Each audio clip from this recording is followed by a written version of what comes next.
যে পুলিশ অফিসারগুলো এই অন্যায়ভাবে আমরা শুনেছি তার পায়ুদারে পর্যন্ত মানে লাঠি ঢুকিয়ে দেওয়া হয়েছে, এত নির্মম অত্যাচার করা হয়েছে। কি করেছিল আবু সিদ্দিক হালদার? তার বাড়িতে চুরি হয়েছে, তাকেই ফাঁসানো হয়েছে, তাকেই মেরে ফেলা হয়েছে। আর সেই পুলিশ অফিসার এখনো গ্রেপ্তার হয়নি, তার এখনো বিচার হবে না, মুখ্যমন্ত্রী জবাব দেবে না। এটা হতে পারে না, বাংলার মানুষ মেনে নেবে না। মুখ্যমন্ত্রীকে জবাব দিতে হবে, নইলে গদি ছাড়তে হবে। সাধারণ মানুষ খেপে রয়েছে। যেদিন দেয়ালে পিঠ ঠেকে গেছে, আস্তে আস্তে বাংলাদেশের মতো করে দেখিয়ে দেবে, শ্রীলঙ্কার মতো করে দেখিয়ে দেবে। তাই যে আজকে হাজার হাজার মানুষ নিয়ে এই সবাই থেকে এই বাংলার মুখ্যমন্ত্রীকে কি বলতে চান? আমরা এটাই বলতে চাই মাননীয় মুখ্যমন্ত্রীকে, যেভাবে এই রাজ্য শাসন করছে এটা চলতে পারে না। সম্পূর্ণ জনগণ বিরোধী শাসন চলছে, জনগণের রক্ত শোষণ করা হচ্ছে, জনগণকে অন্যায়ভাবে হেনস্থা করা হচ্ছে, পুলিশ দিয়ে তাদেরকে গ্রেপ্তার করা হচ্ছে অন্যায়ভাবে, এবং লকআপে নিয়ে পুলিশের দ্বারা তাদেরকে পিটিয়ে মারা হচ্ছে।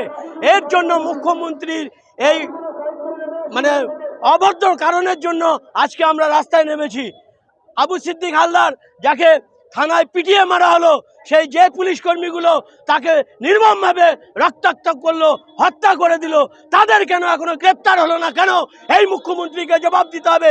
যদি মুখ্যমন্ত্রী জবাব না দেয়, ওর গদি ছাড়তে হবে। তার জন্যে আমরা আজকে আন্দোলনে নেমেছি। আমাদের এই আন্দোলন চলবে যতক্ষণ না আবু সিদ্দিক হালদারের বিচার পাবো।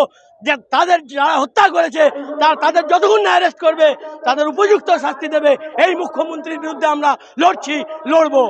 আমরা দেখেছি যে বাংলাদেশের যে মুখ্যমন্ত্রী যে হাসিনা, সে হাসিনাকে কিন্তু এতবারে সেই দেশে আন্দোলন করে তাকে দেশ ছাড়তে হয়েছে। তাহলে কি এই বাংলায় হতে পারে মনে করছে? অবশ্যই। বাংলাদেশে হাসিনা সরকার কি করেছে?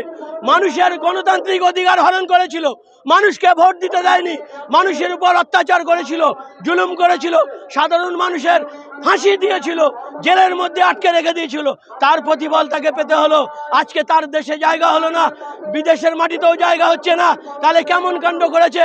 তাই আজকে এই বাংলাদেশকে নিয়ে, এই হাসিনাকে নিয়ে মুখ্যমন্ত্রীকে বোঝাতে চাই যে মুখ্যমন্ত্রী মমতা বন্দ্যোপাধ্যায়, আপনি এখনো সতর্ক হয়ে যান, মানুষের প্রতি জুলুম অত্যাচার বন্ধ করুন।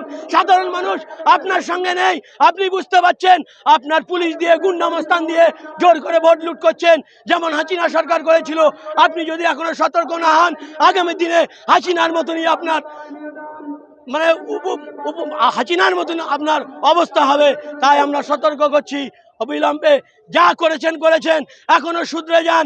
মানুষ আপনাদের ভোট না দিয়েও আপনারা নেতা হয়েছেন, আপনারা মসনদে বসেছেন, আমরা মেনে নিচ্ছি। যতদিন আছেন অন্তত এই বাংলাটাকে সুশাসনের মধ্যে দিয়ে চালান, মানুষের অধিকার তাকে পৌঁছে দেন, মানুষের উপর জুলুম অত্যাচার করেন না। তাহলে কিন্তু হাসিনার মতন অবস্থা আপনারা হবে। সাধারণ মানুষ আপনাদের ছেড়ে কথা বলবে না।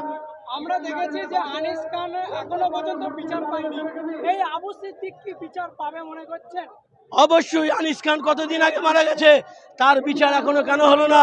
এই জবাব মুখ্যমন্ত্রীকে দিতে হবে। তারপর আবু সিদ্দিক হালদার সহ আরো কয়েকজন ভাইকে পিটিয়ে মারা হয়েছে, তাদেরকে এখনো গ্রেপ্তার করা হলো না। যে পুলিশ অফিসারগুলো এই অন্যায়ভাবে আমরা শুনেছি তার পায়ুদারে পর্যন্ত মানে লাঠি ঢুকিয়ে দেওয়া হয়েছে, এত নির্মম অত্যাচার করা হয়েছে। কি করেছিল আবু সিদ্দিক হালদার? তার বাড়িতে চুরি হয়েছে, তাকেই ফাঁসানো হয়েছে, তাকেই মেরে ফেলা হয়েছে। আর সেই পুলিশ অফিসার এখনো গ্রেপ্তার হয়নি, তার এখনো বিচার হবে না, মুখ্যমন্ত্রী জবাব দেবে না। এটা হতে পারে না, বাংলার মানুষ মেনে নেবে না। মুখ্যমন্ত্রীকে জবাব দিতে হবে, নইলে গদি ছাড়তে হবে। সাধারণ মানুষ খেপে রয়েছে।